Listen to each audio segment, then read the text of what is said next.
In the frozen north, even gods had an expiration date. They knew it. One day the sun would go black, the sky would split, and everything would burn. That end has a name, Ragnarok. But it wasn't a jump scare from the universe.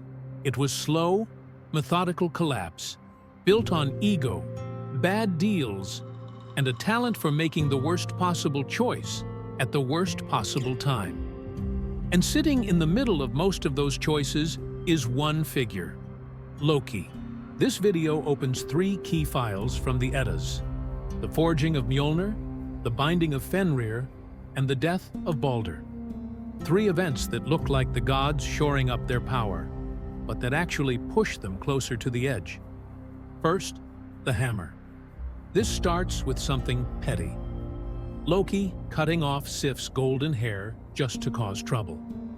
Thor is ready to crush his skull, so Loki does what he always does. He runs to someone else to fix it. He goes underground to the dwarves, the Black Ops R&D department of Norse cosmology, and promises them fame if they replace Sif's hair. That should be the end of it. But Loki doesn't know how to leave well enough alone. He provokes 2 mastersmiths, Brock and Sindri, betting his own head they can't outdo the treasures forged by others. They take the bait. Sindri works the forge, Brock works the bellows, and Loki turns into a fly and goes to work on sabotage duty. While the metal is in the fire, Brock gets stung, hard. Neck, eyelids, places you really don't want to bite when molten metal is involved. For a split second he flinches, wipes the blood away. That is all it takes. When Sindri pulls the last work from the fire, it's a hammer. Compact, heavy, and absurdly powerful. It can flatten giants, level mountains, hit anything, and still return to the thrower. It's Mjolnir, future symbol of Asgard's strength. And yet, because of that one moment of pain, the handle is too short. The weapon is perfect, but the design is flawed. Thor doesn't care. The gods are ecstatic. They've just gained the most overpowered item in the universe, even if it looks like someone messed up the proportions. What they don't say out loud is the important part. Their greatest asset was born out of Loki's malice and a technical mistake. From now on, every time they lean on that hammer, they are leaning on a glitch. Next, the wolf. As the gods consolidate power, Loki does his own kind of family planning. He fathers 3 children with the giantess Angrboda, Jormungand, the world serpent, Hela, who will rule the dead, and Fenrir, a wolf that grows too fast and too smart. The gods panic. The snake is thrown into the ocean. Hela gets sent to the underworld. Fenrir, though, they keep in Asgard, like someone who decides the best place to store a live grenade is under their pillow. The wolf grows. Only Tyr has the backbone to approach him regularly, feed him, and treat him like something other than a ticking bomb. The rest talk strategy. They know prophecy says Fenrir will kill Odin. They also know they can't just kill him now without confirming that prophecy with interest. So they choose the middle road. They try to bind him. First, they use normal chains. Fenrir snaps them like nothing. Then, thicker chains. He breaks those too. Finally, they call on the Dark Elves to produce something more subtle. Gleipnir, a ribbon spun from impossible ingredients. The noise of a cat's step. The beard of a woman. The roots of a mountain. The breath of a fish. The spittle of a bird. And the sinews of a bear. In other words, things that don't exist anymore because they've been used up in this spell. The result looks harmless, like a silk strap. Fenrir is not an idiot. He can smell the trick. He'll only submit if one of the gods places a hand in his mouth as a sign of good faith. That's the moment the room goes quiet. Every god there knows the plan is to lock Fenrir up forever. Every god there knows putting a hand in that mouth means losing it. No one steps forward, except Tyr. He has fed Fenrir, played with him, walked alongside him. He understands exactly what he is about to do.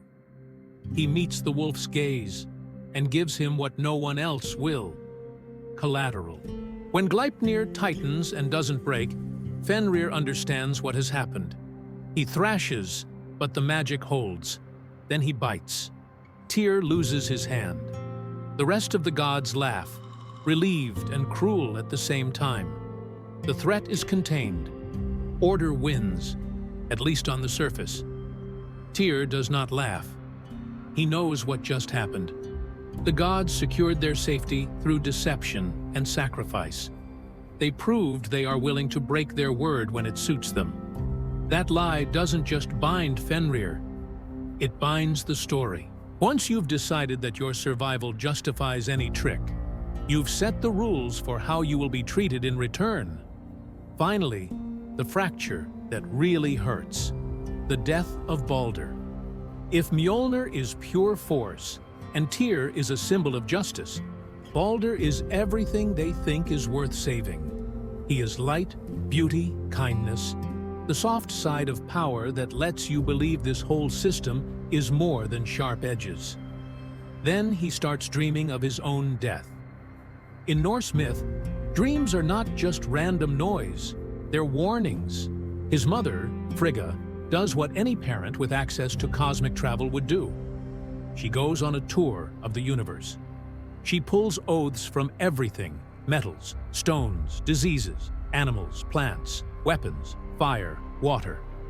All swear they will not harm her son. Balder becomes effectively invincible. The gods do the most Asgard thing possible with this. They turn it into a party game. They stand him in the hall and throw things at him: spears, rocks, axes, just to watch them bounce off. It's invulnerability as entertainment. There is, however, one gap in the armor. Frigga ignored a small plant she thought was too harmless to bother with: mistletoe. Loki hears about this. He doesn't charge Balder head-on. He doesn't need to.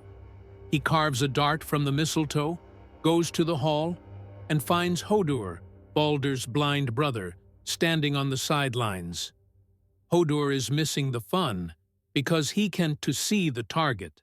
And doesn't he have a weapon? Loki hands him the mistletoe and offers to help. He guides the aim. Hodur throws. The hall expects another harmless impact. Instead, the dart sinks into Balder and kills him. The god of light, the emotional core of Asgard, falls because of the smallest overlooked detail and the cheapest possible trick. The hall's mood flips instantly. The jokes stop. The gods are horrified. For once, they don't reach for a weapon.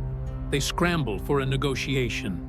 They send a messenger to Hela, the ruler of the dead, to ask for Balder back. She agrees on one condition: everything in the world must weep for him. And almost everything does. Metals, trees, animals, people, even stones. But there is one exception: a giantess in a cave who refuses to cry. It's Loki again, in disguise, turning the last condition into an impossible task. One holdout is enough. Balder stays in the underworld. Light leaves the system. After that, the Fimbul winter begins. A long, brutal winter that sets the stage for the final collapse. Put the three events side by side.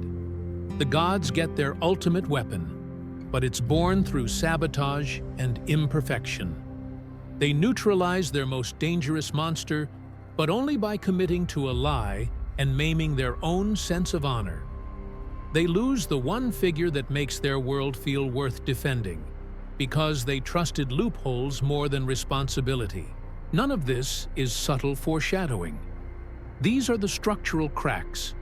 Mjolnir means they rely on a tool Loki helped shape. Gleipnir means they rely on a binding earned through bad faith. Baldur's death means that beneath all the power and weaponry, the heart of their world is gone. Ragnarok doesn't appear out of nowhere at the end of the story. It's the bill for everything they did on the way there.